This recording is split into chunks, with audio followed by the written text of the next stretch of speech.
Em 2012 surgia um anime que se tornaria uma grande febre para o fandom otaku atual daquela época e se tornaria uma grande saga dali para frente. Porém, os anos foram passando, muitas pessoas foram consumindo as outras temporadas e até mesmo a sua primeira, e com o passar do tempo, muitas pessoas começaram a atacar muito ódio para esse anime e começaram a simplesmente achar que ele era a pior coisa do mundo, com thumbs de vídeos ou simplesmente vídeos comentando falando que Sword Art Online era a pior coisa já existente, que não tinha nada de bom e nada de agradável para tirar daquela obra, que era uma obra totalmente problemática e todos esses problemas que as pessoas sempre falam. Entretanto, vinha outra contraparte desse povo, que era simplesmente os fãs da obra que, mesmo com o anime e a sua adaptação que muitos consideram fraca, continuaram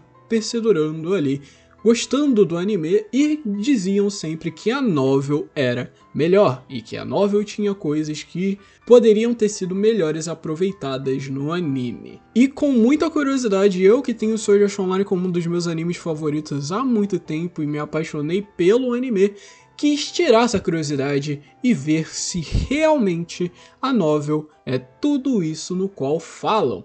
E assim eu também decidi rever o anime para comparar com a novel e entender os problemas de adaptação e o porquê que essa obra é tão famosa e os pontos bons que podemos tirar dela. E assim surgiu a ideia das análises de arcos de Sword Art Online. E hoje iremos para o princípio, o arco no qual todos acham que era para ter acabado Sword Art Online, a parte de Sword Art Online que muitos acreditam ser a melhor. Será que realmente é tão boa assim? Vamos entender o que o anime acertou, o que a novel acertou e vamos analisar o arco de Aincrad, Sword Art Online Volume 1.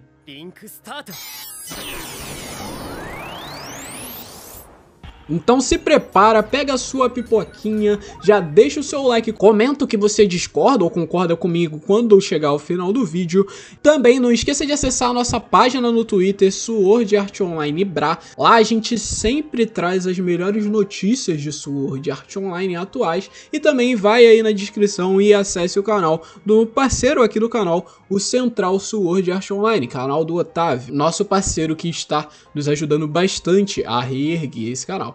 Então, sem mais nem menos, vamos para a análise. Antes de começar, eu queria lembrar vocês que isso é uma análise, não um resumo da obra. Eu vou aqui ditar os pontos e vou indo pela ordem da Light Novel, ditando todos os acontecimentos com a ordem da Light Novel, não com a ordem do anime, que é a ordem cronológica. Aqui vamos seguir a ordem da Light Novel e a gente vamos analisar o que a Light Novel acerta e o que ela não acerta. Isso aqui é uma análise principalmente da Light Novel. Então, caso você esteja curioso e queira ver um resumo de Sword Art Online, você não está no lugar certo. Mas caso você queira ver uma análise da história, da narrativa do anime, aí sim você está no seu lugar certo. Então vamos lá falar sobre Aincrad. Um grande castelo feito de pedras e metal flutuando em um céu sem fim. Isso era tudo que esse mundo era. Dentro desse castelo havia algumas cidades grandes e também incontáveis cidades menores, vilarejos, florestas e planícies, até mesmo os lagos. Apenas uma escadaria conectava um andar ao outro, e entre elas existiam masmorras onde muitos monstros vagavam. Explorar e passar por esses lugares não era uma questão fácil. Apesar disso, se alguém conseguisse chegar à cidade do andar superior, os portões de teletransportes presentes em todas as cidades dos andares inferiores se conectaria com a nova cidade, tornando-se possível para qualquer um mover-se livremente por esses níveis. O nome desse castelo era Aincrad, um mundo de batalhas com espadas que continuou a flutuar e engoliu aproximadamente 6.000 pessoas, antes conhecido como Sword Art Online. Então começamos a história de Sword Art Online, com um clima totalmente misterioso. A gente tem um garoto ali lutando contra um largato gigante com a sua espada e usando meio que uma skill.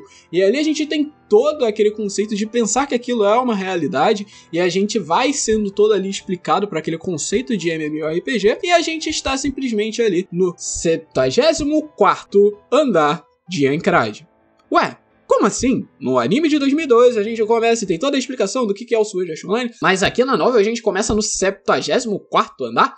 Sim, meus amigos, a gente começa aqui no primeiro capítulo tendo toda essa explicação, toda aquela cena do Kirito lutando contra o Largato Gigante, que eu acho uma cena muito interessante pra começar a novel, porque ela já te dá esse mistério logo de começo, de você tentar entender o que tá acontecendo, quem é esse personagem, contra quem ele tá lutando e em que mundo ele está. Uma coisa que aconteceu muito no começo de Boruto, que eu acho que foi uma coisa benéfica no começo de Boruto, e foi o flash forward gigante que tivemos do futuro de Boruto, o que deixou a gente muito eufórico para saber o que iria acontecer. Muitas narrativas usam desse recurso chamado flash forward para apresentar e deixar a gente mais curioso sobre como que vai se desenrolar a história. E aqui a gente já tem toda a apresentação do Kirito com a sua roupa de espadachim negro lutando contra um monstro, praticamente aqui mostrando como é que é a atmosfera de Aincrad. E como todo bom começo de história com flash forward, a gente é apresentado para tempos atrás. E aí, a gente volta para o início de Sword Art Online. Bom, então retornamos para o início daquilo tudo. Diferente do anime, no qual a gente é apresentado de uma maneira muito interessante para a atmosfera daquele mundo, e temos uma cena no qual a gente é setado em como que funciona a realidade lá de fora, a gente tem essa ambientação de entrar no Sword Art Online, o Nick Startle. Aqui na novel a gente simplesmente é cortado para aquela cena no qual Kirito e Klein estão aprendendo sobre a mecânica do game, que é uma cena muito interessante para a gente entender como que aquele mundo realmente funciona, e até a gente se situar que isso é bem no início do Sword Art Online, a gente tem meio que essa quebra, né? Que é uma coisa muito normal em livros assim, que adaptam histórias assim, que acabam que a passagem de tempo é muito interpretativa e você tem que prestar muita atenção com as passagens de tempo que o livro dá para os personagens, né? A gente próprio percebe que o começo do livro já é no andar 74 e a gente volta pro andar número 1, o que destoa totalmente a gente. E é interessante, a gente é apresentado a todo aquele blá blá blá que a gente já conhece do primeiro episódio, o Kirito ensinando mais sobre o mundo, já que ele é um beta tester, eles falando como que aquele mundo é bonito, até que a gente é apresentado a aquela problemática que já temos no primeiro episódio do próprio anime, que temos ali a problemática do jogo, você morrer no jogo, você morrer na vida real.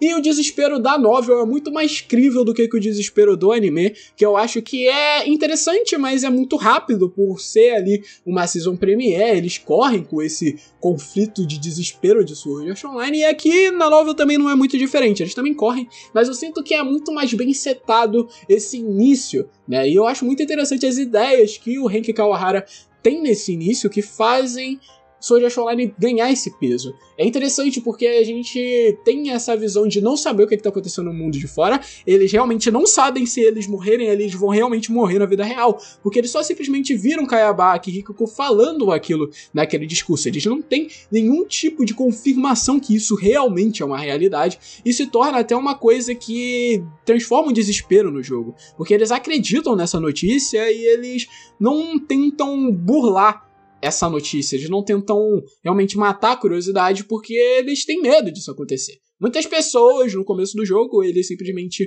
pulam e acham que nada vai acontecer porque eles vão reviver no outro mundo, e essas pessoas morrem de verdade, né? Mas aqui, a gente tem que partir do pressuposto que a gente está lendo isso de uma primeira vez. Então é muito interessante a gente pensar que a gente realmente não sabe se a gente morrer que morre na vida real, se o Kayaba tava blefando no início, ou se realmente era uma coisa que é uma realidade. Isso é um fato muito conflitante também com o personagem Kirito, que é um personagem muito bem trabalhado com desenvolvimento aqui do enredo, e aqui a gente tem apresentado o Kirito simplesmente que a realidade terrível no qual ele vai viver durante esses 2 anos praticamente foi setada pela inspiração dele, que é o Kayabaki Rikuko. Então a gente começa aqui a ver o quanto que a mente conflitante dele começa a agir. E a gente tem toda aquela introdução da trama do clã aqui nesse capítulo, que é muito interessante, que a gente vê aqui que o Kirito ele poderia levar o clã junto com ele, o grupo do clã junto com ele, usando as suas habilidades como beta, mas com medo dele de morrer,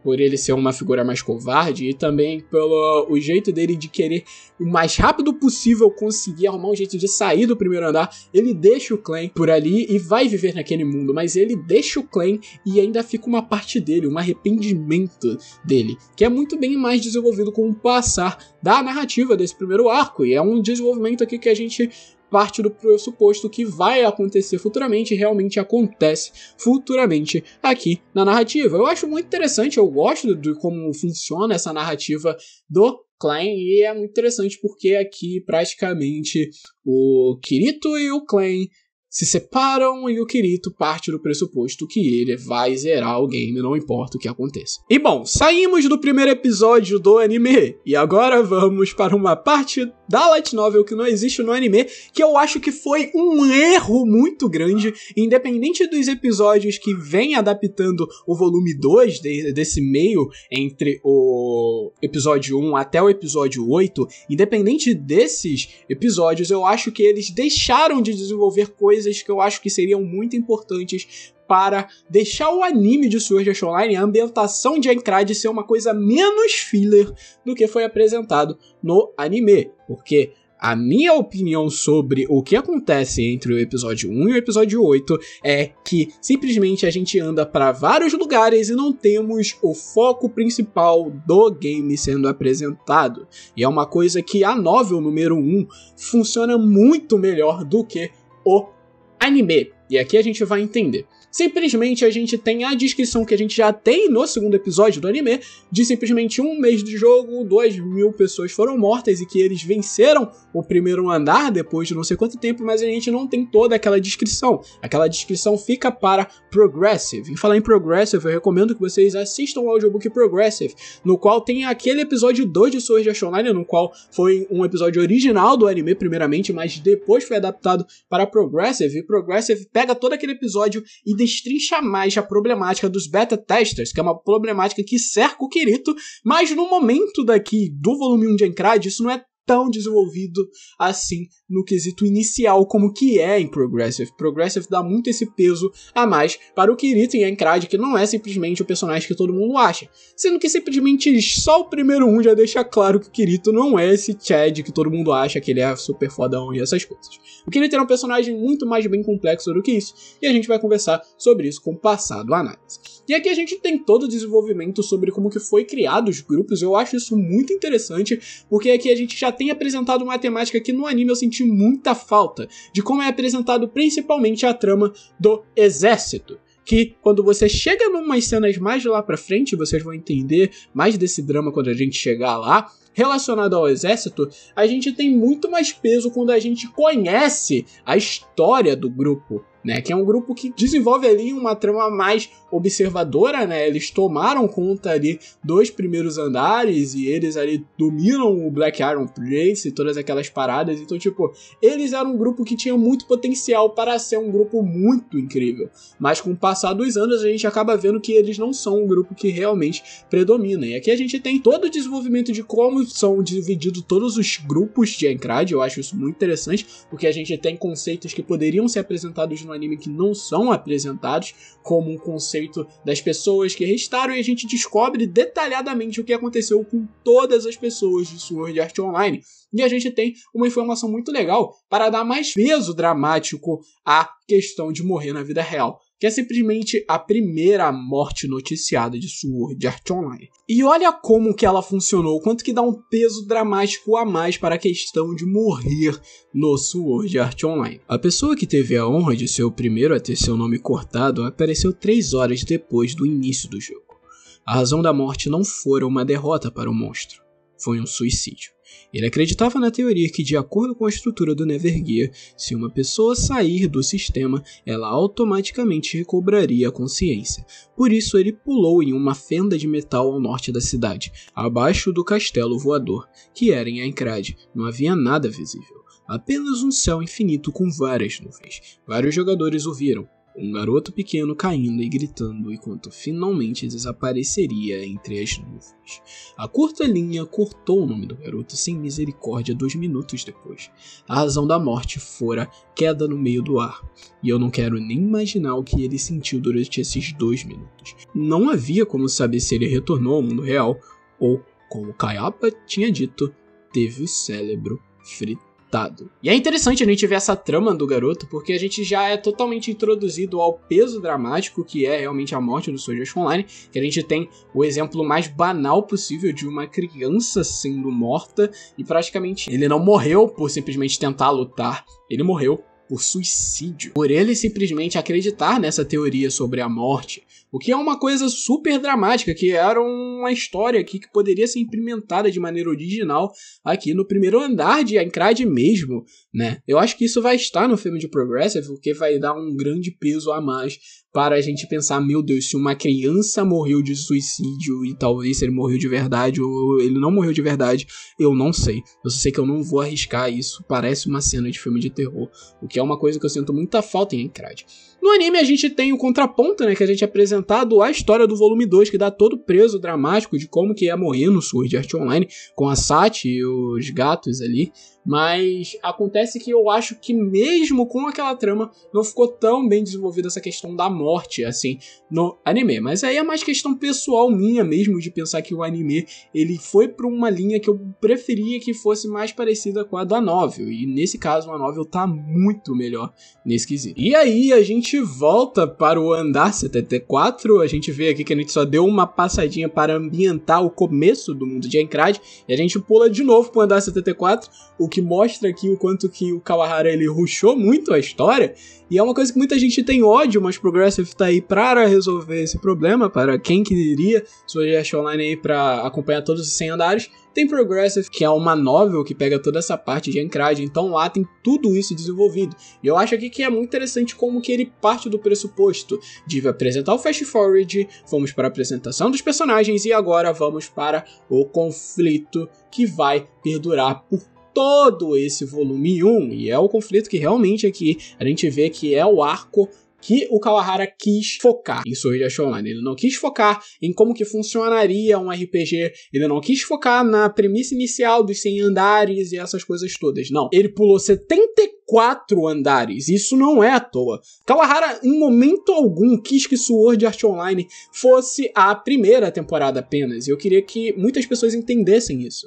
A Aincrad nunca foi a ideia principal de Sword Art Online por todo o tempo. O anime deu a entender isso, mas a própria Light Novel dá a entender que no primeiro volume a ideia era simplesmente fomentar mais sobre a tecnologia. Isso é muito mais bem desenvolvido quando a gente tem todo o desenvolvimento no meio do arco ali do coelho e da Asuna ali, de relação a como que funciona o paladar dentro daquele mundo, como que funciona as temáticas de tecnologia daquele mundo, quanto que aquele mundo é tão real, o quanto que as pessoas dentro daquele lugar estavam conflitantes se realmente aquele lugar era real ou não, né? A gente tem muito isso mais desenvolvido com o passar do arco, então a gente tem aqui muita da questão de mostrar que Sword Art Online nunca foi sobre Sao realmente. Sword Art Online é realmente sobre a tecnologia. Pelo incrível que pareça, mesmo que muitas pessoas acham que a parte de tecnologia de Sao é uma merda, a Light Novel quer focar nisso, e isso é bem óbvio desde o início aqui da Light Novel, né? E aqui a gente tem toda aquela trama do coelho e o Kirito indo caçar um coelho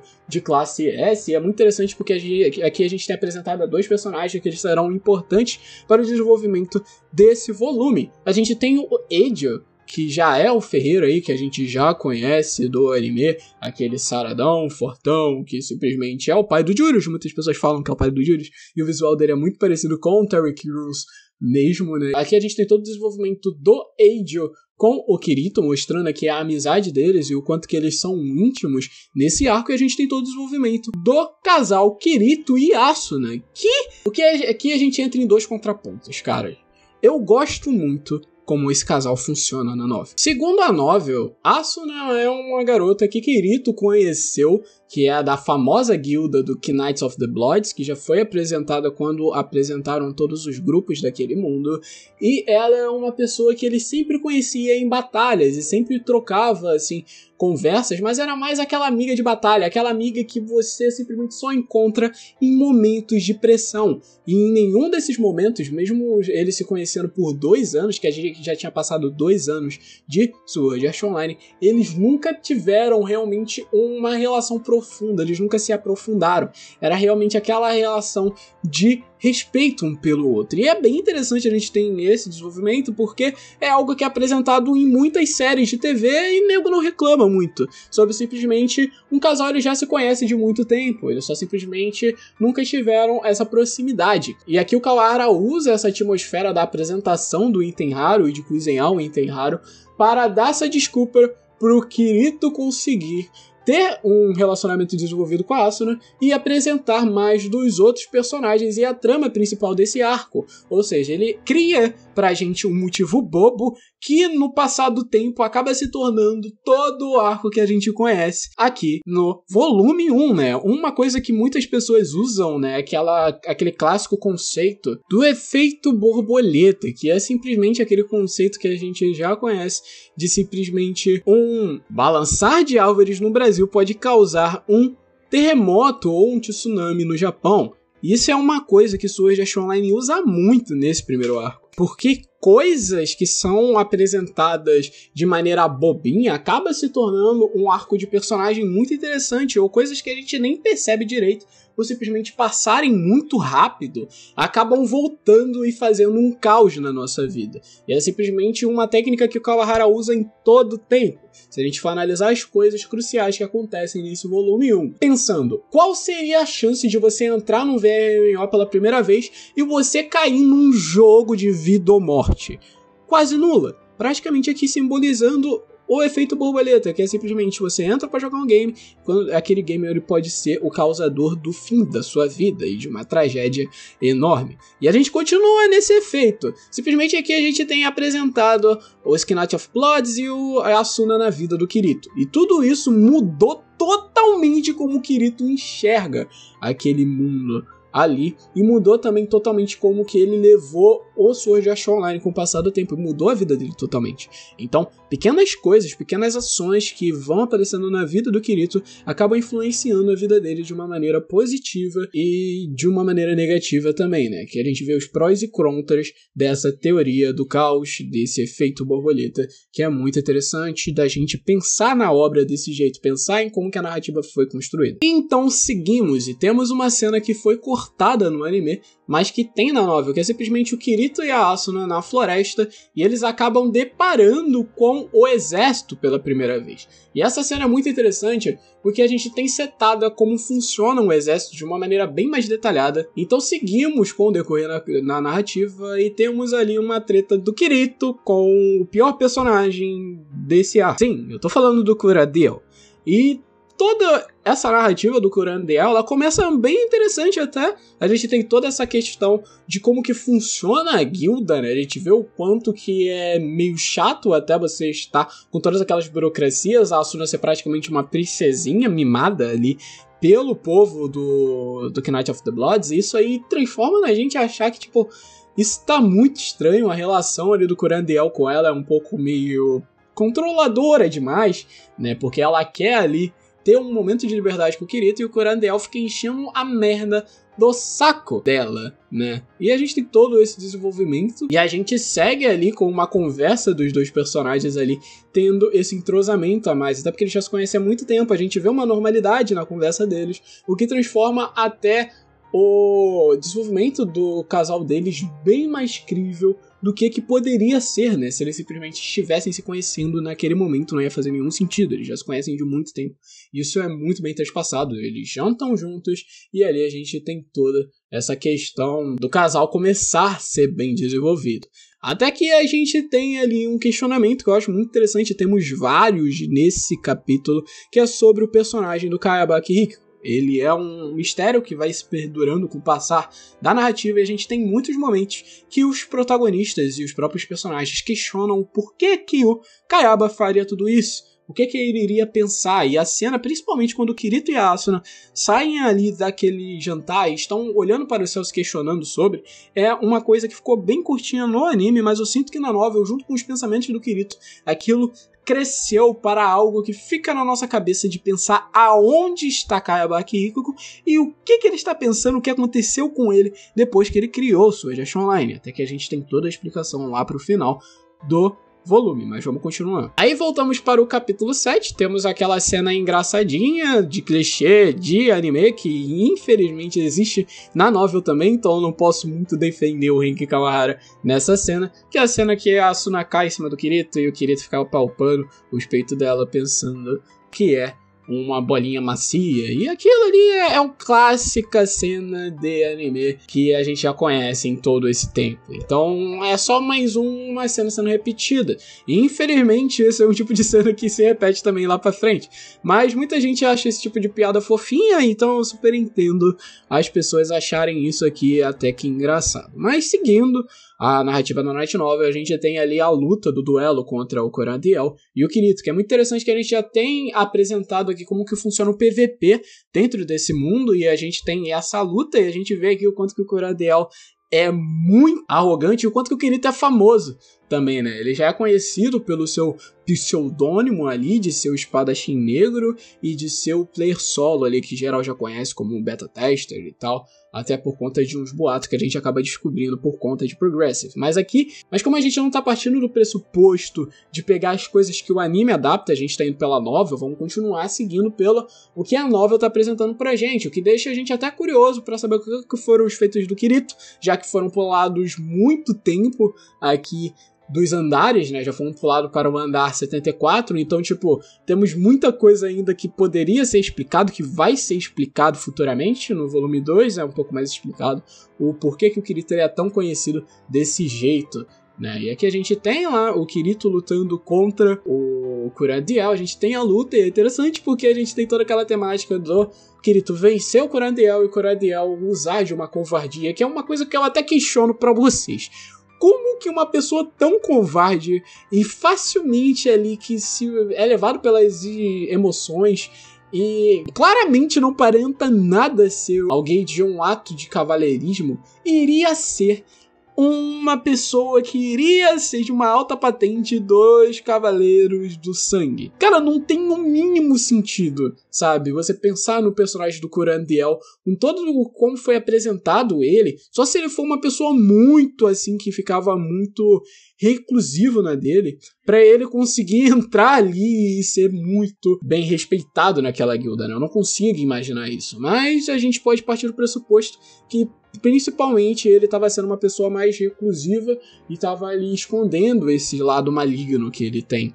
E eu gosto como que funciona isso no anime, de simplesmente depois que ele perde ali o duelo pro Kirito e ele vai e usa aquele ato de covardia para com o Kirito, aparece o POA, que ele aparece mais pra frente em Alicization, ele aparece com a marca do caixão sorridente, o que dá a dica do que vai ser apresentado mais pra frente na trama da novel de ele ser um membro da caixão sorridente, é apresentado no anime também. Só que no anime é muito mais bem explicado e eles botam um gancho ali no começo, o que deixa a coisa muito mais mastigável, até porque eles colocam a trama do caixão sorridente antes disso, diferente da novel, que coloca depois no volume 2, o que deixa a gente mais desconfiado de qual lado seria o Corandiel e se ele realmente seria um traidor dos Cavaleiros de Sangue. Mas aqui a gente só pensa que simplesmente ele é um louco mesmo, ele é um covarde que não merecia estar naquela patente no qual ele está, né? E aqui a gente é apresentado ao momento de descanso do Kirito e a Asuna, que eu acho que funciona muito legal.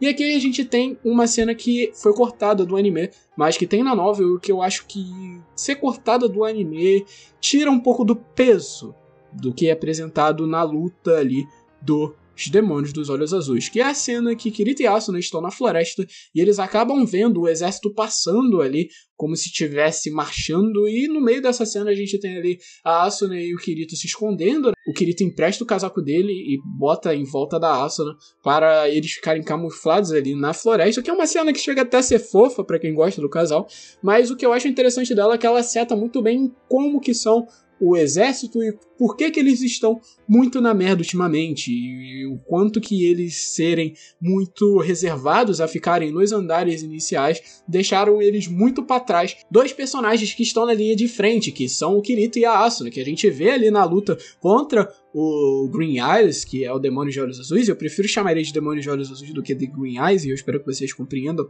com o passar das análises, que eles são muito mais fracos do que eles, o que faz totalmente sentido, porque eles são pessoas ali que eram muito mais conservadoras, eram muito mais reservadas em relação ao Kirito e a Asuna, que se aventuravam em linhas de batalha e estão com um nível muito mais acima. E eles aparentam aqui dando um susto nos dois, porque além deles terem menos nível do que eles são muito mais quantidade, então eles seriam ali muito um atraso para o Kirito e a Asuna, e aqui eles se escondem e passa ali, e somos apresentados a todo esse conceito do exército. E a gente volta aqui pro que é apresentado no anime, ali do Kirito e da Asuna tendo um dia ali mais tranquilo, está no labirinto do Andar 74, que é um momento ali que a gente vê que a gente tem muito entrosamento do Kirito e da Asuna. Uma coisa mais bobinha que acaba que deixa a gente mais íntimo dos dois personagens e que me surpreendeu muito, e eu gostei muito de ver isso até no próprio anime sendo adaptado, que é como o Kirito e a Asuna, eles aparentam ter 14 anos aqui.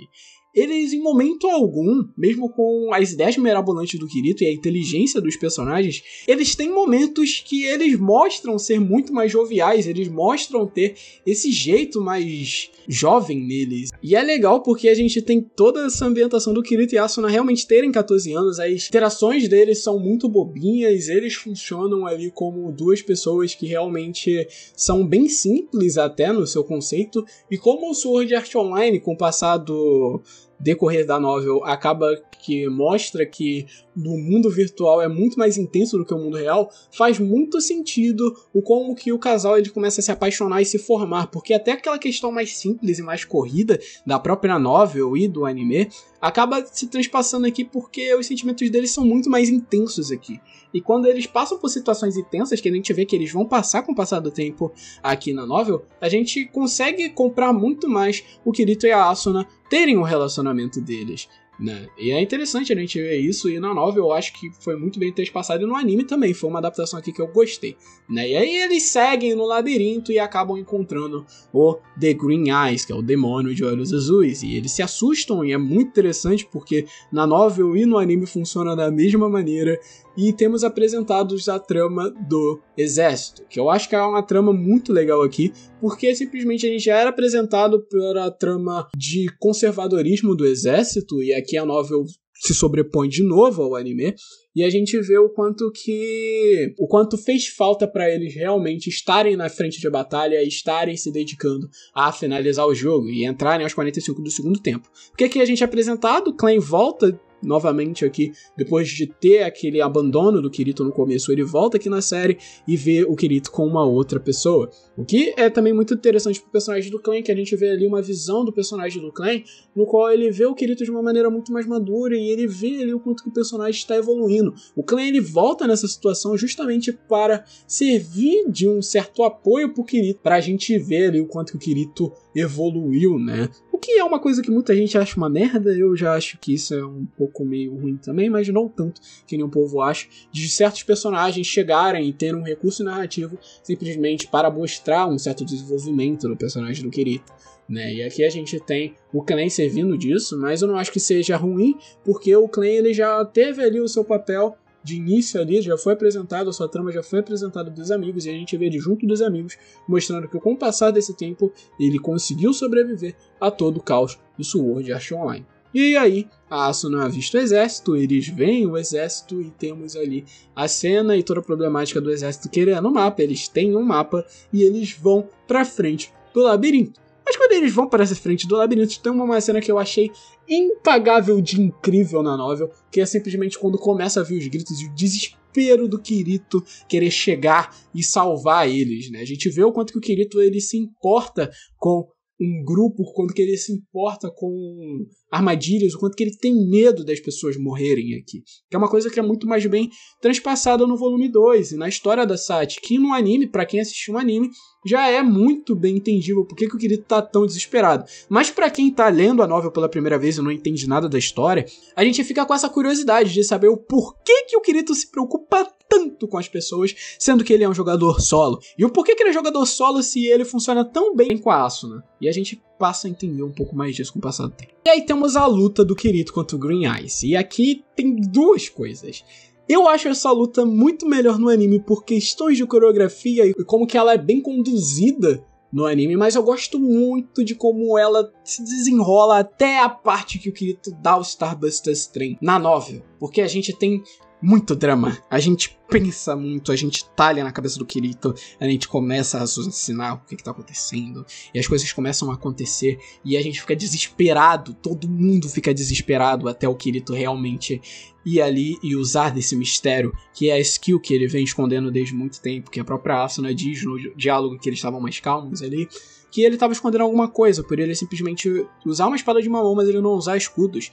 E aqui a gente tem todo esse desenvolvimento de tudo tá dando errado, o Kirito avisar, ele ficar puto com o líder do exército, que praticamente tá sendo um idiota ali, ele tá levando os homens deles para a morte à toa, e o Kirito fica muito puto, ele tenta entender o que tá acontecendo, até que ele vê que não vai ter mais jeito, ele pede para Asuna ir pro clã em 10 segundos, então ele se prepara, vai pra cima do monstro, ele já ativa a outra skill dele e surge outra espada, e aqui a gente é apresentado a Namina dupla do Kirito, que é muito interessante da gente ver essa cena na novel, porque ela tem toda uma construção que eu acho que é um pouco superior à do anime, que é muito corrido. Tem toda essa construção no anime, mas é uma coisa muito mais visual, muito mais interpretativo.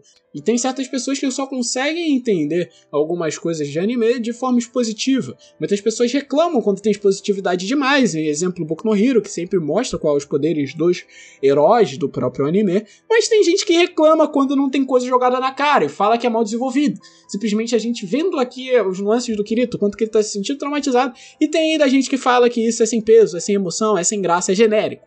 Isso eu não consigo entender realmente, mas aí é mais questões de gosto pessoal realmente sendo ditadas. E aqui a gente tem toda a cena ali, e é interessante porque a gente vê o quanto que ele sofre na light novel, porque quantas vezes que ele bate, ele toma dano, a gente vê isso visualmente no anime também, até que depois de muita luta ele consegue vencer o demônio de olhos azuis. Então o Kirito acorda depois da luta e a gente tem a cena que no anime eu fiquei abismado, porque é um super detalhezinho que faz toda a diferença, mas eles esqueceram de colocar isso no anime. Mas eu acho que pra algumas pessoas que têm suposição de descanso não vai sentir tanta falta, mas eu senti, porque simplesmente o Kirito depois de lutar contra o Green Eyes, ele tá muito fraco, e ele até comenta, quando a Asuna abraça ele, que se ela continuar apertando ele ali, ele vai explodir. Porque ele praticamente tá com muito pouco sangue. Ele tá com nada de vida ali. Ele praticamente não pode ter nenhuma reação. E a Asuna dá um puta abraço nele. Só que, o que acontece? Na novel, a Asuna, antes de abraçar ele, chega e coloca um pote de poção na boca dele, fazendo o sangue dele se regenerar. E aí ela abraça o Kirito. E aí tem todo aquele tempo dela realmente ali conversar com o Kirito, do clã conversar com o Kirito. Só que no anime eles cortaram isso de uma maneira incrível. E aí a gente tem a Asuna simplesmente abraçando o Kirito. E praticamente era pra ele ter se explodido e morrido ali, porque ela abraçou ele com uma puta força do cacete, e ainda aperta ele mais com o passar do tempo, só se ele simplesmente for um Deadpool da vida e tiver regeneração ali extrema, né, e ele continua ali tranquilo, ele não esboça tá cansado, não esboça tá na merda, ele só fala ali que tá tranquilo, chega de boa e fala pro clã qual é a empunhadura dupla e muitas outras coisas, e pelo amor de Deus, G1, custava você fazer um frame da Asuna colocando um pote de poção na boca do Kirito e simplesmente ele só se curando, sabe? Fazia todo sentido, mas eles tiraram isso e é só um detalhezinho. Eu acho que as pessoas não têm muito esse quesito de ficar enchendo o saco nesse quesito, mas eu encho o saco porque, pelo amor de Deus, essa cena não tem muito sentido no anime. Mas na light novel ela é perfeita e continua sendo maravilhosa. E aí a gente tem a Asuna pedindo pro Kirito pra eles darem tempo do campo de batalha, e aí a gente continua nesse arco do Sky Knight of the Bloods. E aqui no anime pode soar para as pessoas muito forçado, pois no episódio anterior Kirito e Asuna, eles se viram depois de muito tempo e eles estão começando a se conhecer ainda. Então é muito estranho ver a preocupação intensa da Asuna para com o Kirito e toda essa questão dela ficar super desesperada, mesmo que ela seja jovem ainda, eu não consigo entender por que ela é tão desesperada assim com o Kirito, e a gente vê aqui que simplesmente parece que foi jogado o relacionamento dos dois, né, nesse quesito, né? O sentimento da Asuna pelo Kirito parece que foi meio jogado, mesmo com o que foi apresentado antes. Na novel eu não sinto tanto isso porque eu digo e repito que na novel deixa muito mais claro que eles se conhecem desde muito tempo. Então, eles poderiam ter um relacionamento muito íntimo antes do jogo, que faz todo sentido. A novel dá essa abertura pra isso tudo acontecer, e tem a abertura também pro Kirito e o Clay ter se encontrado muitas outras vezes nos andares, o que acaba se confirmando no volume 2, e é realmente uma verdade que acaba entrando nesse hiato aí que ficou do primeiro andar até o andar 74. Mas no anime eu senti que ficou muito jogado, ficou muito...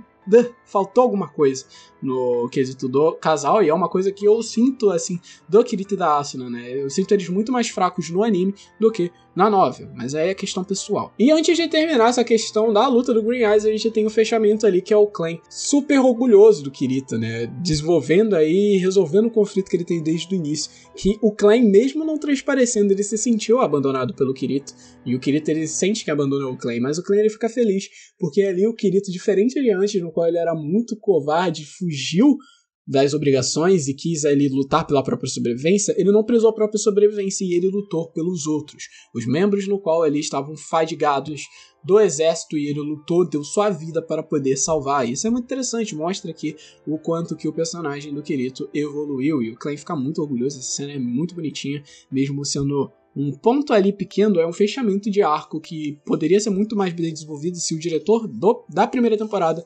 aproveitasse mais essas lacunas que a novel dá. Ele aproveita de algumas maneiras lá pra frente, mas aqui ele não aproveita tanto assim. E aí a gente tem outra cena que foi adaptada de maneira diferente no anime, ou pode ser até considerada cortada, eu considero como se fosse cortado, que é simplesmente o Kirito na loja do Eggio. Só que o que tem de interessante nessa cena na novel? Porque explica o porquê que ele tá ali. O porquê que o Kirito sempre esteve ali na loja do Eggio naquela cena ali? Porque ele simplesmente não tinha lugar pra ficar, ele tinha que ficar naquele lugar porque ele não sabia o lugar onde ele poderia ficar bem e protegido depois de usar Dual Blades, porque todo mundo começou a falar, encher a casa dele ali para perguntar sobre a Dual Blade, porque geral sabia onde ele morava, e aí ele decidiu ficar no bar do Eggio, né? E é interessante porque aqui a gente tem a cena no bar do Eggio que apresenta mais do relacionamento do Eggio com o Kirito. Isso tem no próprio anime, e tem a Liz também nessa cena no anime. Eu não entendo porque que a Liz estava ali. A Liz simplesmente não aparece na novel, ela foi adicionada no anime, então aquela cena original do anime da Liz aparecendo, e aquela espada também ter todo o significado da espada da Liz ali, só é mais explicado no volume 2. Aqui no volume 1 só é simplesmente apresentado que ele tem 2 espadas e pronto, a gente aceita que ele tem 2 espadas, não sabemos onde ele conseguiu aquela espada, não sabemos como que ele conseguiu essa skill. Na verdade a gente sabe como ele conseguiu essa skill, né, de uma maneira ali apresentada falando que do nada estava no inventário dele, como ele explica pro Klein, só que a espada não tem um grande significado, pelo menos por enquanto. No volume 2 ela vai ganhar um grande significado, até porque é apresentado a história da Liz, né? E aqui a gente tem a Asuna apresentando um conflito pro Kirito, que eu acho que funciona muito melhor do que no anime, que ela chega desesperada ali e fala: Kirito, a gente tem que resolver uma coisa. Na novel não, ela chega, ela sobe ali, conversa com o Kirito e com o Eggio e dá toda a atmosfera do que tá acontecendo ali com o Kirito, que o mestre chamou ela pra um duelo, o que, mais uma vez, é uma cena que eu acho que deixa mais o público conectado com a Asuna e o Kirito, e que foi cortada no anime. Eu não entendo porquê, mas cortaram.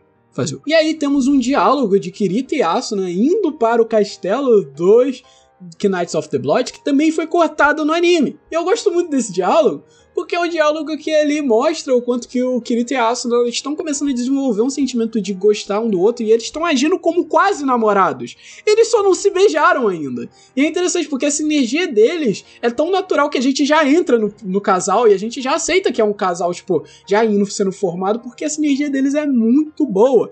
E é um ponto a mais que eu dou aqui para a Henki Kawahara, que soube botar uma sinergia no casal no qual eles funcionassem tão bem assim, né? O Kirito e a Asuna, mesmo eles tendo pouco tempo com a gente, assim, da gente entender como o casal funciona, eles têm uma sinergia muito real, eles funcionam muito bem, eles são um casal que a gente realmente entende, e a gente realmente crê que eles são reais. Isso é muito legal. E aí a gente é apresentado para a trama do Kirito contra o líder do Knight of the Bloods. A gente tem toda aquela questão do Kirito ser desafiado e o duelo dos dois.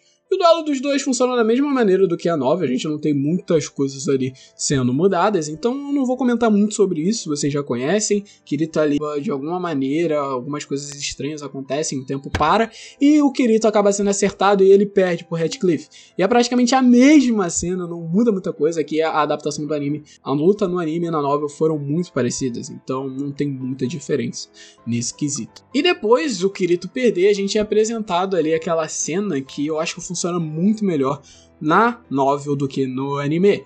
Que no anime eu achei que a adaptação dela foi bem ruim para a gente já entender o drama do que o Kirito tinha vivido. Então eles não precisavam focar muito na direção naquele momento, eles tinham que focar apenas no casal Kirito e Asuna. Eles tinham que vender pra gente que o Kirito e a Asuna são um casal com uma sinergia boa. Então eles focavam nas trilhas sonoras, deixavam o casal de maneira mais fofa ali. Mas na novel não, a gente tem ali a cena que o Kirito acorda, ele tá vestindo ali a roupa dos cavaleiros de sangue e a gente tem ali o contexto da Asuna, praticamente ele perguntando por que o Kirito ele nunca se juntou com guildas, o que o Kirito tem tanto assim contra guildas, né?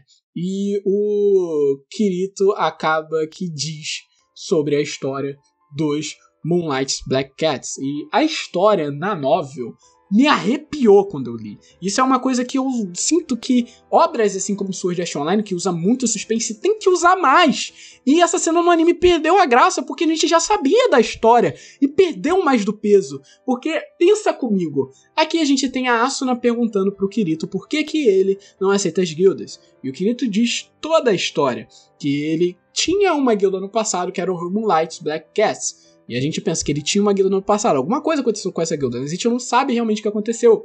E ele diz aqui que o líder deles é uma pessoa muito boa. Era um usuário de 2 mãos chamado Keito. Ele sempre pensava nos membros da guilda. Em qualquer circunstância, não importava a situação. E todos confiavam profundamente dele. Ele me disse que precisavam de um atacante, pois a maioria dos membros usava armas de longa distância de 2 mãos.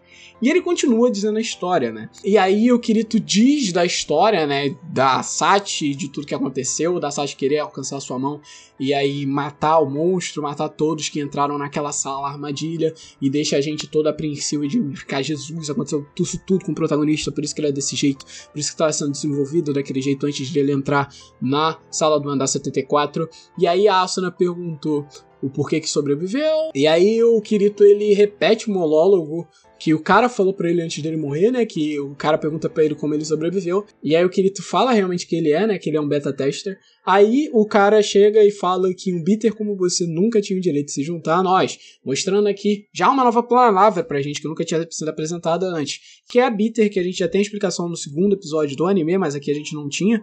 De simplesmente ser a junção de beta tester com cheater, né? Então aqui temos o bitter. E é interessante porque temos uma cena que eu acho muito interessante. Depois de todo esse ponto, sendo mostrado toda a cena, e o Kirito mostrando o que aconteceu, por que o Kirito ele nunca aceitou guildas, a Asuna vai e questiona o que aconteceu com essa pessoa. E o Kirito, sem mais nem menos, responde: ele cometeu suicídio.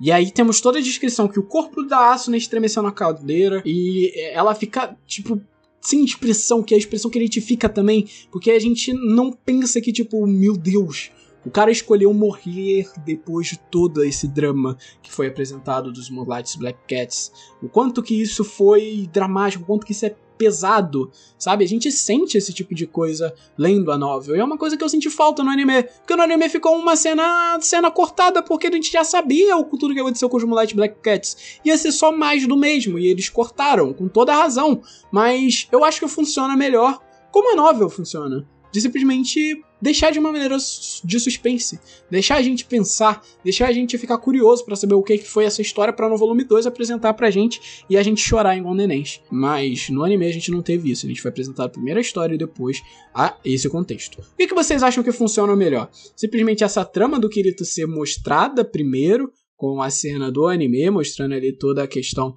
dos Moonlight Black Cats, ou preferem na novel mesmo como funciona, simplesmente só o Kirito contando pra Asuna e contando pra gente também, ao mesmo tempo a gente descobrindo junto com a Asuna o que aconteceu. Eu prefiro a segunda opção, mas aí é questão de opinião. Então continuamos, né, e temos a cena mais ridícula de toda a light novel, que o anime, graças ao santo Deus, corrigiu. Que é a cena simplesmente do Kirito indo ali tendo a sua primeira missão com os Knights of the Bloods. E essa primeira missão é apresentada, né? Temos ali o Kirito e o Godofredo. Temos ali o Godofredo falando pra ele fazerem um treinamento de rotina, e nesse treinamento de rotina tá o Corandiel. Só que o Corandiel, ele aparenta estar bem mudado, ele aparenta ter amadurecido com o passar do tempo, né, que ele passou sozinho, e a gente realmente pensa que o Corandiel amadureceu naquele momento. Eu não pensava, eu continuava como Kirito ali, não confiando nele, e o Kirito fala que ele vai tomar todas as circunstâncias para as coisas não darem errado, e a gente simplesmente acha que não vai dar nada errado mesmo, e o Kirito ele toma todas as precauções para isso não acontecer. Eles continuam seguindo ali com aquele mistério, e ali ele fica olhando para o Corandiel, que acaba que em um desses momentos ele olha para o Corandiel tá com um olhar assassino. Quando ele vê esse olhar assassino no Corandiel, ele começa a suspeitar, porque eles dão um momento para ele... E aí ele envenena todo mundo, ele começa a rir loucamente, ele começa a fazer coisas totalmente caricatas, e essa é a pior parte, tanto da novel, tanto no anime.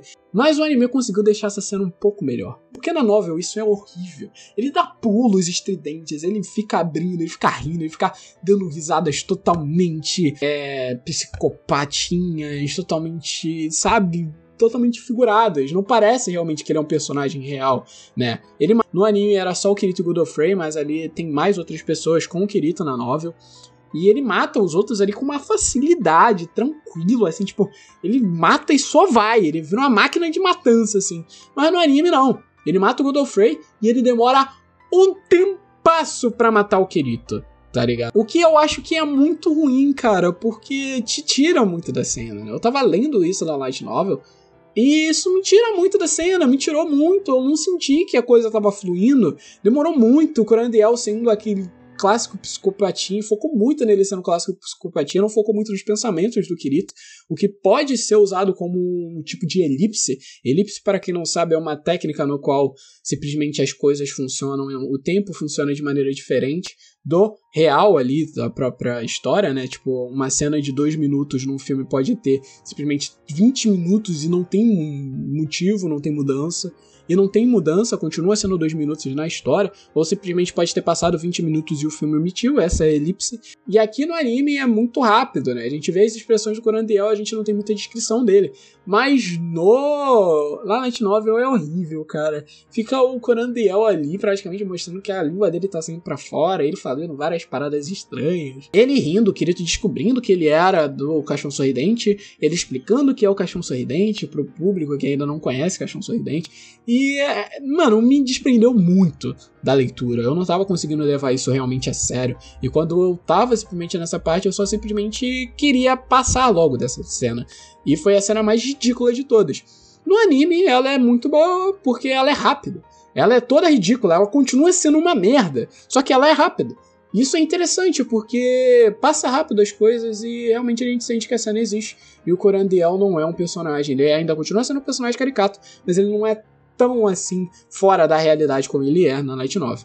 Aí a Asuna chega, né, pra salvar o seu amado depois de muito sofrimento. Ali temos uma cena super linda de Asuna sendo incrível, badass, lutando contra o Kirito. Ele chega e bota a mão na frente e corta a mão do Kirito. Essa cena no anime é muito boa, na novel também é muito boa, não tenho muito o que comentar, né? Corta a mão do Kirito, aí o Kirito ele chega lá e mata o Corandiel usando um ataque no peito do Corandiel, e praticamente que o Corandiel morre. E quando o Corandiel morre, a gente simplesmente tem mais uma trama que vai ser mais explorada com o passar do tempo, que é as mortes que o Kirito fez em Sword Art Online.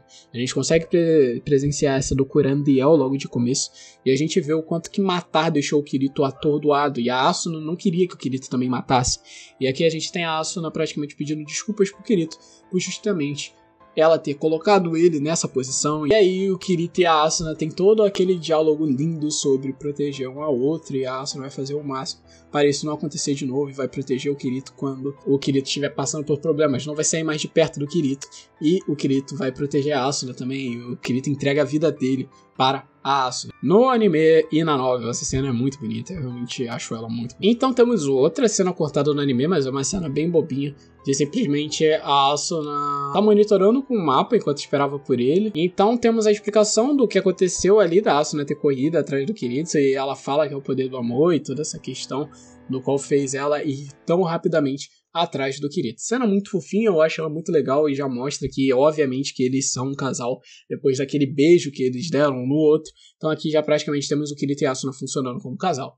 Ele volta pro QG, fala tudo para Ratcliffe e ele fala de uma maneira super estranha que mesmo liberando as férias deles, eles ainda vão retornar pro campo de batalha em breve. E aí Kirito e Asuna vão de novo para a casa de Asuna, porque o Kirito falou que queria dormir junto com a Asuna. E aí a gente tem aquela clássica cena do Kirito e da Asuna na casa deles, eles almoçam juntos, a Asuna se despide e aí eles têm aquela cena clássica do Baka. Só que a cena não acaba quando a Asuna dá um soco no Kirito, e temos outra coisa que foi cortada no anime, que é simplesmente mostrando mais sobre o código de prevenção contra crimes e o Kirito segurando a mão dela e praticamente explicando pra ela sobre o que ele realmente estava pensando. E até o Kirito diz uma cena super bobinha que, tipo, pergunta se pode fazer aquilo em Sao, que no caso se refere a sexo, e aí a Asuna diz que as amigas dela, com o passar do tempo, disseram que tinha como isso, né, no começo ali do próprio jogo, e é muito interessante, eu gosto muito dessa cena, porque deixa muito engraçado a cena ali mesmo e mostra mais dessa sinergia do Kirito e da Asuna e deixa eles, mesmo sendo personagens jovens, eles já pensando de uma maneira um tanto quanto mais adulta, né? Porque eles já estão num mundo virtual ali, no qual esse tipo de situação aconteceria. E aí a gente tem a cena que a gente já sabe do Kirito pedindo a Asuna em casamento. E essa cena é interessante que tem um adendo que não tem na cena do anime, que é simplesmente o fato do Asuna mostrar que quem comprou o jogo não foi ela em si, foi o irmão. Isso é um ponto bem interessante que é mais desenvolvido em Progressive, mais pra frente, mas aqui na nova a gente já tinha na nossa cara jogado que não foi a Asuna que comprou o Sword Art Online, e ela acabou entrando por ela estar irritada, e a gente tem muito mais dos detalhes de como que é a Asuna, porque a gente vê a Asuna como uma persona, né, de ser aquela fofinha, aquela interessante, mas a gente realmente não entende qual foi o passado da Asuna, porque assim como Kirito não viu supostamente, porque a gente tá lendo aqui no volume 1, a gente também não viu o que a Asuna passou, então a gente não sabe todo aquele drama da Asuna que foi apresentado no episódio 2 do anime, sobre ela tá naquele mundo e ela ter medo. Aqui já é outra Asuna, ela já evoluiu como pessoa. E isso é interessante porque é mais desenvolvido com o passar desse volume. E aí vamos para o andar 22, né, que é o andar onde eles estão e eles se casaram, e temos toda a temática de casamento sendo aplicada, principalmente no início do capítulo 17 da Light Novel, a gente tem toda a temática de casamento sendo aplicada. Isso é explicado no anime? Não! A gente realmente não é explicado como é que funciona o casamento em Sword Art Online no anime, né? A gente simplesmente só tem uma base que eles se casaram. Mas aqui na novel não, é mostrado que o casamento é uma das formas de relacionamento do Sword Art Online e que as pessoas faziam isso justamente para roubar os inventários dos outros. Então, o Kirito e a Asuna estarem se casando e dividirem inventário era porque eles confiavam muito no outro, e o Kirito realmente ele deu a vida pra Asuna, e a Asuna deu a vida pro Kirito aqui, mostrando o quanto que os dois aqui, eles confiavam no outro. Isso é interessante pra gente ver aqui o quanto que o nível de interação dos dois, intimidade dos dois é bem grande com o passado que foi desenvolvido desses 74 andares que a gente não pôde assistir, né? E é interessante porque essa temática de casamento também é muito interessante, porque imagina só, você tá num mundo ali que já é tudo uma merda, aí você vai se casar com uma pessoa, e você se casa com aquela pessoa achando que ela é da hora, e ela é um membro do Caixão Sorridente. Velho, ia ser um desespero total, e isso poderia ser muito mais bem aprofundado em Sword Art Online. Poderia ter uma cena disso em Progressive, e eu espero que tenha, né? Porque é uma trama muito interessante. E aí a gente vai para a cena deles lá no andar 22, e é legal, eu gosto pra caramba dessa trama. Mas uma coisa que na novel não tem, e no anime tem, pelo menos nesse volume 1, no volume 2 tem a trama da Yui, mas aqui a gente não tem a Yui, gente. A Yui não existe no volume 1 de Sword Art Online. Isso é muito bizarro, porque a gente vê ela sendo aplicada depois, e ela é uma personagem super importante para o próximo arco, que é Fire Dance, e para os outros arcos posteriores. Mas aqui, No volume 1 ela não está presente, simplesmente a gente só tem aquela cena, aquela trama lá do Kirito com os peixes e daquele cara, aquele velho lá do Genkrai, que eu acho que é uma cena muito legal, eu gosto pra caramba, principalmente porque a gente vê ali o Nishida sendo uma das pessoas que eram envolvidas com o Sword Art Online, e a gente vai acabando que a gente interage mais com pessoas mais envolvidas com o Sao com o passar do tempo, não além de players, mas sim pessoas que realmente foram ali para testar, porque se o Nishida não tivesse entrado em Sword Art Online para testar, ele não estaria no game, ele simplesmente estaria normal ali, de boas, ele só contribuiria para um massacre em massa, mas ali ele foi uma pessoa que contribuiu, mas na atual situação ele é só um pescador que está ali fazendo o máximo para sobreviver. Isso é muito interessante, sem contar também que esse andar é muito legal, porque é um andar que não tem mobs, porque simplesmente só tem peixe, pescaria, e praticamente tem um peixe gigante no fucking lago, e isso é muito legal.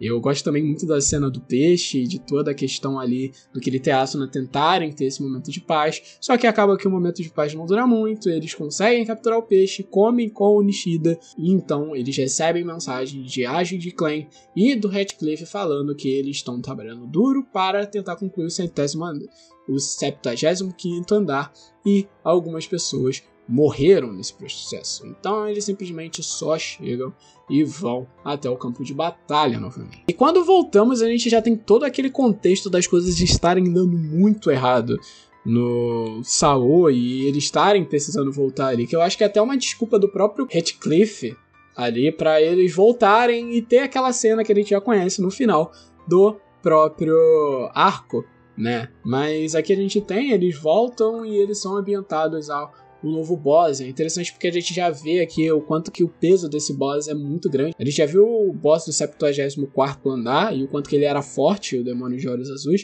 só que aqui a gente acaba sendo desenvolvido para um boss que aparenta ser muito mais forte, porque simplesmente as pessoas entraram para ver o que tinha acontecido e ninguém voltou, nem o boss e nem as pessoas. Praticamente todo mundo morreu, não sobrou ninguém, eles não conseguiram se teletransportar, todo mundo se foi. E mostra que dali para frente seria impossível usar os cristais para teletransportar para fora dos locais. E isso é muito interessante para a gente ver o quanto que agora sim a parada vai ficar séria. E realmente a gente ali é apresentado para esse contexto.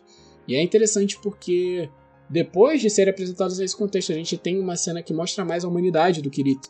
Porque ele queria fugir ali covardemente do campo de batalha, e a Asuna joga na cara dele simplesmente alguns fatos, que é simplesmente como que aconteceu no começo do game, de muitas pessoas terem deslogado junto. Eu gosto muito dessa cena, eu acho que ela funciona muito bem, e temos todo o drama ali da Asuna ter medo do que está acontecendo com os corpos deles na vida real, se eles estão bem, se as famílias deles realmente estão seguras. A Asuna, mesmo ela tendo toda essa vontade de fugir do mundo real, que foi o que fez ela ir para o Sword Art Online, ela ainda tem uma família, ainda gosta do povo de fora, ainda quer viver o mundo lá fora. E o Kirito, ele acha que aquele mundo é o mundo real, depois de tanto tempo que ele passou por ali. Acabou que a mente dele se acostumou que aquele era o mundo real. E a gente tem toda essa drama discutida, e o Kirito não querendo que a Asuna morresse, falando pra Asuna ficar ali, e a Asuna fala que se por acaso o Kirito morresse, ela se mataria, mostrando o quanto que o motivo dela ali, no caso, sempre foi o Kirito agora.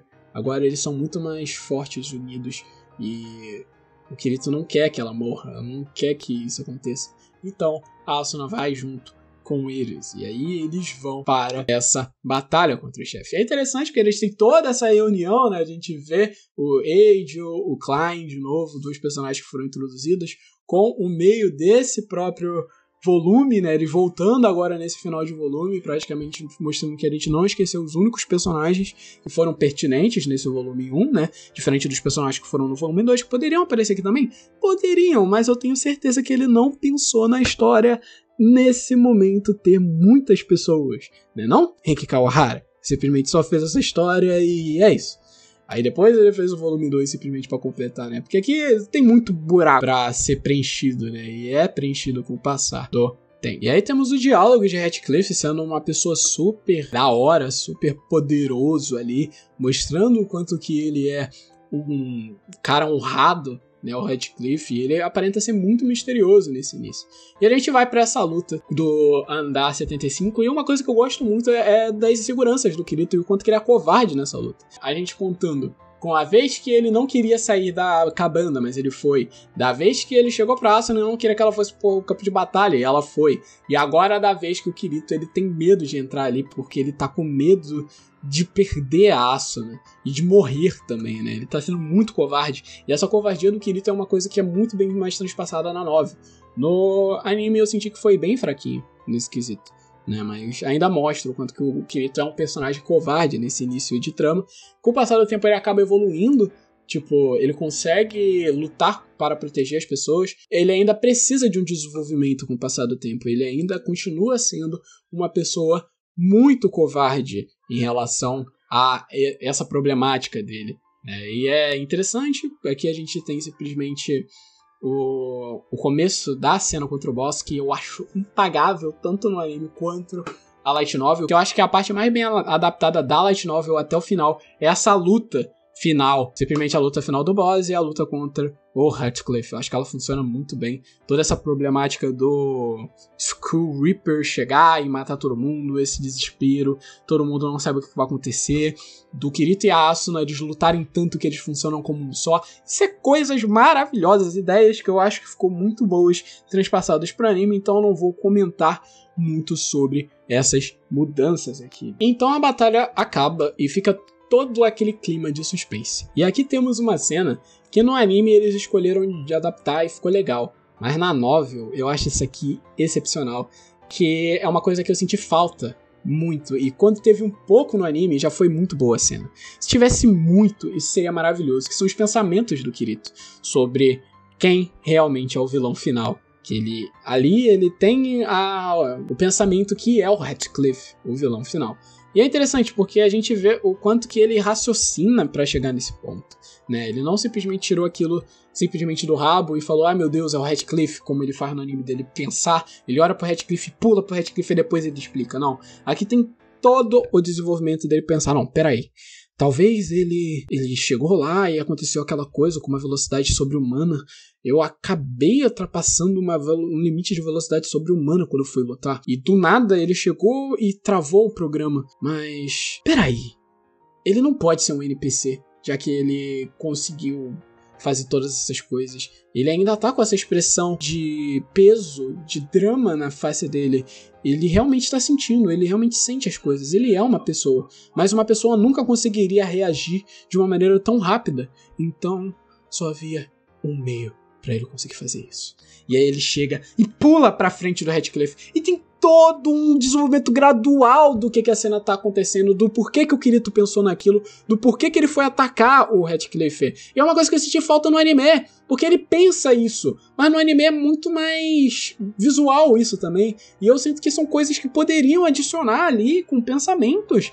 Se adiciona tanta cena fanservice no anime, o porquê não adiciona tanta cena boa assim do personagem pensando, cara? É isso que eu não consigo pensar e raciocinar sobre essa adaptação de Aincrad, o que me faz não gostar tanto dela. Ela tem tantos ângulos de câmeras bizarros e ela não usa muito de aspectos ali, de cenas de plantas carnívoras que parecem tentáculos nas menininhas ali, porque ela não usa todo esse tempo de tela pra botar essas cenas importantes dos pensamentos do Kirito, que são cenas que realmente constroem uma tensão a mais, né? Nesse ponto que a novel é muito superior, e por isso que gente acha a novel muito superior, até na questão do relacionamento do Kirito e da Asuna, porque é uma coisa que é transpassado do pensamento do Kirito, e o Kirito ele tem raciocínios muito legais. Parte da novel é sempre monólogos, né? No próprio audiobook do Itaring, que eu tô adaptando aqui no canal, inclusive se vocês quiserem ver a continuação de Sword Art Online, de Alicization, cara, é muito legal, porque eles têm muito do monólogo do Kirito, de como que funcionam as coisas. E esses monólogos, mesmo sendo cansativos com o passar do tempo, eles são monólogos importantes para construir uma tensão para as cenas, e deixa as cenas muito melhores. Por isso que a gente fala, meu Deus, isso na novel é muito melhor. Claro, na novel a gente tem todo o desenvolvimento do protagonista Kirito. Na novel, o protagonista Kirito é muito mais palpável do que no anime, mas no anime ele continua sendo um personagem muito bom, né? E aqui a gente tem a luta final contra o Radcliffe, que eu acho que é uma luta que funciona muito bem, justamente ali pelo drama do Kirito com a Asuna, né? E a gente tem uma parte muito interessante, que é a luta do Kirito contra o Radcliffe, ele praticamente ali dando de tudo de si, até que ele comete um erro. Por justamente ele tá ali confiando nos seus instintos e saber que o Radcliffe é o dono do jogo, ele é o Kayaba Akihiko, ele se revela pra todo mundo, ele tenta fazer o máximo na cena para lutar usando as suas habilidades, até que ele acaba engrenando num combo automático, e quando ele engrena naquele combo automático, ele faz uma merda, que é justamente ele entrar ali no que o Radcliffe pensaria. O Radcliffe sorri e fala, eu ganhei essa batalha, e acha que ganhou essa batalha. Ali a gente vê o quanto que o Kirito se vê desesperado com isso. No anime a gente só simplesmente tem o Kirito dizendo Asuna, me desculpe, e a gente não entende simplesmente porque ele desiste tão fácil da cena, mas na light novel é explicado justamente isso. Ele entrou num combo ali totalmente automático e fez merda, então é por isso que vai dar merda ali, né? E aí a gente tem toda essa cena muito interessante do Kirito sendo atingido pelo Radcliffe, até que a Asuna grita e pula na frente do Kirito. E é muito legal essa cena, porque a gente simplesmente vê ali que todo aquele desenvolvimento do Kirito ter falado pra Asuna, não quero que você lute, eu não quero te perder, realmente era uma coisa que se tornou real, o medo dele se tornou real de novo. Ele tá perdendo a pessoa do que ele mais ama. Antes ele perdeu os seus amigos da guilda, agora ele tá perdendo a sua amada. E tudo o que ele tinha medo que acontecesse está acontecendo. E aí o Kirito, ele simplesmente ele entra em descrença, ele fica sem entender o que tá acontecendo. Radcliffe aproveita daquele momento e simplesmente bota uma espada no peito do Kirito. Kirito vai morrer. Tudo aquilo parece que não tem mais jeito. E aí o capítulo acaba. E aí a gente fica apreensivo com o que poderia acontecer. Até que... Você acha que eu vou deixar isso acontecer? O Kirito abre os olhos depois de pensar isso, e é muito interessante porque a gente não entende nada do que acontece daqui. Porque os cubos deles voltam, o olho dele fica amarelo no anime, mostra ele com o olho amarelo, ele mostra uma raiva muito grande, e ele acerta o Kayaba com o maior ódio do mundo. E a gente fica tentando entender o que aconteceu aqui, lendo isso. E a gente pensa, é um Deus Ex Machina. Só pode ser um Deus Ex Machina. Não tem explicação pra isso. A novel não vai explicar isso daqui a alguns capítulos. A novel não vai explicar isso daqui a alguns volumes. E... pasmem, vocês que acham que isso é Deus Ex Machina, isso é explicado em Alicization. Quando a gente chegar em Alicization e formos analisar Alicization, a gente vai dizer sobre o que é o conceito dessa parada. Mas eu dou um nome pra vocês. Incarnation, ou encarnação. Se vocês quiserem um vídeo de eu falando só sobre encarnação aqui no canal, eu posso fazer, porque simplesmente é muito interessante como ela é introduzida desde o primeiro arco, né? E aqui a gente tem o Kayaba praticamente sendo morto e o jogo sendo concluído. E o Kirito, ele morre, supostamente, aqui pelo Kayaba. E é um final que deixa a gente de boca aberta, que esse aqui é o penúltimo capítulo da Light Novel. E vamos lá. Asuna morreu, Kirito morreu. E o que vai acontecer daqui pra frente? O jogo foi concluído. O final poderia ser assim, mas eles recuperam a consciência e eles estão meio que no céu, ali no chão de cristal, olhando o castelo de Aincrad de cima sendo destruído. Do lado deles está Kayaba. E é interessante como a gente vê o Kayaba questionando. A gente vê que o Kayaba, que era uma pessoa que aparentava ser um demônio, um deus ali que não se importava com os outros, e o objetivo dele no início era ser o deus de Aincrad, segundo ele se importava com Kirito e com a Asuna. Ele diz que ele só voltou ali pra encontrar os dois. E o porquê que ele voltaria só pra encontrar os dois? E ele fala que o objetivo dele com o Sword Art Online era concretizar uma visão que ele sempre teve. Uma visão impressionante de um castelo no céu. E que ele sempre quis fazer isso com o passar do tempo. E ele conseguiu fazer isso no Sword Art Online. E mesmo ele querendo ser um deus, e querendo ter um lugar onde ele pudesse controlar nesse mundo, teve uma pessoa que desafiou as regras no qual ele impôs no mundo, que foi o Kirito. E ele se pergunta por que isso aconteceu, e o Kirito pergunta o porquê que você criou o Sword Art Online. E ele fala, o porquê? Eu já esqueci muito. E aí ele só simplesmente reflete junto com o Kirito e com a Asuna. E o Kirito e a Asuna meio que tem uma certa empatia pelo Kayaba. Mas ele é o Kayaba, ele é um fucking cara que trancou 10 mil pessoas num jogo e tava fazendo pessoas como cobaias. Muitas pessoas morreram na frente dele e não sentiam nada. O porquê que você, livro, está tentando me fazer eu me importar com um personagem que é um fucking assassino? E esse questionamento é muito incrível de se ter. Porque o final do livro ele é totalmente ao contrário do óbvio da gente venceu o boss final e vamos viver felizes para sempre. Você era um vilão odiável, você era caricato, como o próprio Kuradiel era, que era um vilão caricato que o Kirito matou e a gente ficou só, ufa. O Kayaba morre e a gente se sente vazio. O Kayaba morre e a gente tenta entender o porquê que ele criou aquilo tudo. O Kayaba, ele é realmente um vilão de Sword Art Online que a gente sente que ele realmente tinha um motivo pra fazer aquilo, a gente não sabe qual é o motivo, mas a gente sente que ele tem algo pra passar pra gente. E essas coisas vão ser mais passadas com o passar da obra. O Kayaba, ele é um ponto muito importante pro começo de Sword Art Online.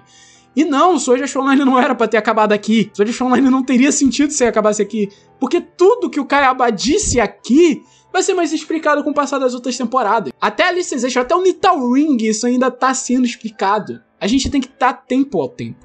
Sword Art Online tem um final articulado. E esse final vai ser bom. E eu espero que vocês, fãs de Sword Art Online que estão vendo essas análises, estejam comigo para ver esse final. Para entender o que o Kawahara vai fazer com o Kayaba. O que Sword Art Online tem pra passar pra gente com esses 10 anos de obra. E a gente vai entender tudo isso aqui. E aí o Kayaba se despede dos dois. E o Kirito e a Asuna tem um último momento ali de casal. E esse último momento é muito legal. Porque a gente simplesmente tem uma barreira sendo quebrada. E essa cena me emocionou muito quando eu li. Que Kirito e a Asuna ali juntos, eles começam a ter aquele monólogo sobre o tempo que eles passaram juntos. O quanto que eles se amam e tal. E a Asuna pergunta pra ele, depois de um beijo, qual é o seu nome verdadeiro. E o Kirito ele começa a relembrar do que é ele de verdade, pra conseguir responder pra Asuna qual era o nome dele. E aí ele fala que ele ganha Kazuto e ele não consegue se segurar e começa a chorar. Por que o Kirito tá chorando aqui? Porque ele se relembra de todas as coisas que vão ser apresentadas pra gente, que ele supostamente vai perder, que não foram apresentadas aqui na novel, mas tivemos um pouco da ideia no anime, com simplesmente a cena ali da Sugu chamando ele, falando que ela vai treinar, a irmã dele indo embora, e aí temos toda a cena dele ali um pouco cabisbaixo, olhando para o mundo e se despedindo meio que daquele mundo antes de entrar para esse mundo de Sword Art Online. Então temos tudo aqui desenvolvido para deixar o Kirito ter essa trama de querer voltar. Só que na novel a gente já é apresentado para dentro desse mundo, a gente não sabe o que tem por fora. Isso é interessante demais a gente pensar, porque aqui é um momento que o Kirito e a Asuna estão recobrando memórias que a gente não se conhece ainda. E o Kirito diz que o nome dele é Kirigaya Kazuto, e ele vai fazer 16 anos nesse momento. E a gente tem um pouco de base do que era aquele personagem na vida real. E a Asuna fala que é Yuki Asuna e tem 17 anos. E aí, o Kirito ele fica repetindo o nome da Asuna. E ele fica muito triste porque ele prometeu pra Asuna que ia voltar pro mundo real. Mas acabou que ele não conseguiu cumprir essa promessa. E aí, a Asuna diz que tá tudo bem. E eles se preparam para assumir. No meio de pensamentos de eu te amo do Kirito, eles somem juntos. E, assim, o mundo de Aincrad é destruído. Bom, pelo menos é assim que o livro tenta te fazer pensar que é o final de Sword Art Online. Porque a gente se surpreende junto com o Kirito no começo do último capítulo, porque o fato dele estar vivo te choca e choca ele. Ele acha que ele vai morrer ali, mas ele tá vivo. E aqui o Kirito, ele simplesmente começa a sentir o cheiro das coisas. E eu gosto muito como isso é construído na Light Novel. No anime é bom, mas na Light Novel essa cena é realmente incrível. E eu entendo o porquê do Kawahara ter dito que essa é a cena favorita dele. Toda essa descrição do Kirito tá voltando pra realidade, de ele sair daquele mundo de fantasia, é muito interessante. A gente vê o quanto que o Kirito ele começa a pensar que aquele mundo funciona igual o Sword Art Online. E com ele vê o ar-condicionado, ele fica pensando, peraí, esse lugar não é Aincrad. E aí os olhos dele se abrem, ele se desperta, ele vê o corpo dele e ele não consegue se reconhecer. Porque ele vê ele muito magro, ele não conseguiria segurar uma espada daquele jeito. E ele olha pra pele dele, e ele vê ali várias veias azuis no corpo dele, e ele tá com rugas. Ele tá tão assustador, ele não consegue entender o que tá acontecendo, tá tão realista, tão biológico. Ele se sente anormal, ele não consegue entender como que as coisas estão acontecendo. E aí ele vê no pulso dele uma coisa conectada, era uma bolsa de soro. Ele vê que tá um fuzuê no hospital, de pessoas correndo pra lá e pra cá. E aí com esse fuzuê no hospital ele começa a pensar, Asuna. Ele pensa na Asuna de novo. E isso faz ele pensar, cara, será que a Asuna tá nesse hospital?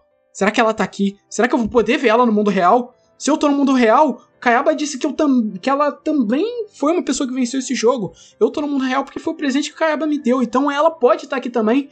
E com uma força muito grande, que é equivalente à força que ele teve ali para conseguir reviver no Sword Art Online, ele levanta e ele se agarra ali quase caindo, mas ele se agarra naquela bolsa de soro e ele sai andando. E é interessante porque antes a gente tem uma frase do Kirito muito interessante, que é ele falando: eu espero que eu nunca mais possa colocar essa coisa de novo. Essa máquina realizou seu propósito muito bem, que foi o propósito dele conhecer a Asuna e dele conseguir evoluir como pessoa, né? E aí ele fica pensando, não, cara, eu não quero voltar pra esse mundo. Mas mal sabe que em Fire Dance, né, vai acontecer o que vai acontecer. E aí ele levanta desesperado, tentando saber se a Asuna tava ali. Ele pega a linha, ele vai segurando no suporte de soro, ele vai andando, e aí ele descreve: rápido, rápido. Eu podia ouvir uma voz me mandando continuar. Meu ser ansiava por ela.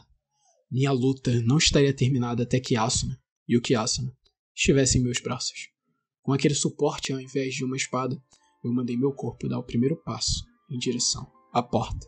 E aí, no próprio anime a gente tem essa cena adaptada, e ouvindo Yumi no Sekai, Kirito andando no meio do corredor, acaba o volume 1 de Sword Art Online. E bom, o que eu achei como um todo desse volume de Sword Art Online? Cara, eu achei que ele funciona muito bem, ele tem uma história muito interessante de ser contada, ele tem um início, um meio e um fim muito bem projetados para acontecer, e eu acho eles muito interessantes, né? E ele é uma obra, e ele tem algumas coisas que incomodam muita gente, pelo fato dele ser rushado, e ele rushar Aincrad, que era uma ideia muito legal, a ideia de Aincrad é muito boa, poderia ser um anime só de Aincrad, só que a ideia de Sword Art Online nunca foi ser de Aincrad, ele é um anime mais sobre tecnologia e sobre fantasia, e vocês vão entender um pouco mais disso com o passar das análises, né? Na questão de adaptação, eu achei que a Aincrad foi muito boa, a adaptação eu daria um 8 para adaptação, até porque em momentos a adaptação é muito melhor, mas em momentos a novel é muito melhor, sabe? Então fica nessa oscilação, é uma adaptação muito interessante. Só que é uma experiência muito boa de você ter, cara. Sword Art Online, ele é uma obra muito boa, ele tem aspectos muito interessantes, ele é escrito de uma maneira inteligente, eu acho isso legal. Mesmo ele sendo simples, ele é escrito de uma maneira inteligente. E eu acho que ele funciona muito como light novel. Como light novel, ele é perfeito assim. Como história de anime, ele aparenta ser um pouco rushado, mas com o passar dos volumes a gente vai ver aí o quanto que ele vai evoluindo. A gente sabe que Alicization são várias novels, então dá pra entender o quanto que isso vai se tornar uma história mais madura com o passar do tempo.